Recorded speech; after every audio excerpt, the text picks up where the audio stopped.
हम External Affairs Minister S. Jayashankar, speaking at the UN's 80th anniversary celebration held at Jawaharlal Nehru Bhavan in Delhi, delivered a candid assessment of the global body's current challenges.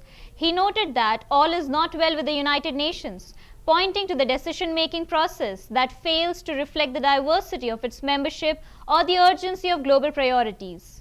Jayashankar highlighted polarized debates, blocked reforms, rising financial constraints, and credibility gaps in counter-terrorism efforts as key concerns. He also emphasized the slowing development in the global south, urging that despite these flaws, the commitment to multilateralism must remain strong. Jayashankar concluded with a hopeful message, stating that the gathering itself was a symbol of unity and shared purpose, and called for continued support for the UN and renewed faith in international cooperation.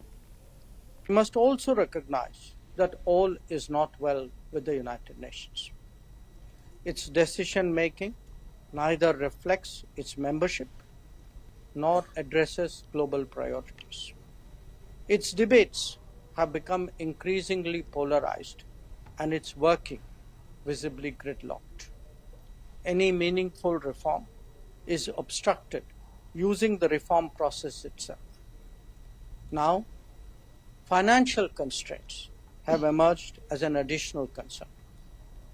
How to sustain the UN even while seeking its reinvention is clearly a major challenge before all of us. Few examples are more telling about the challenges facing the UN than its response to terrorism.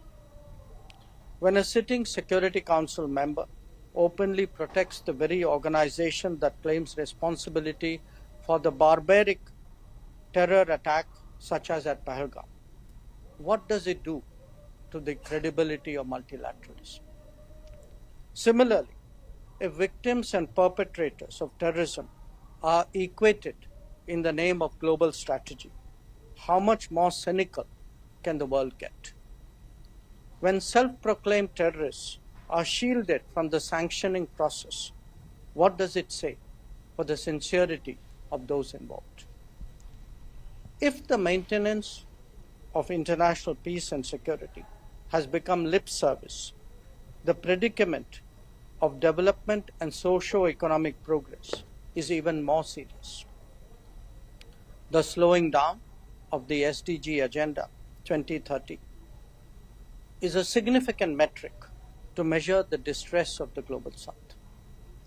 There are many more, whether it is trade measures, supply chain dependence, or political domination. Yet, on such a notable anniversary, we cannot abandon hope. However difficult, the commitment to multilateralism must remain strong. However flawed, the United Nations must be supported in this time of crisis.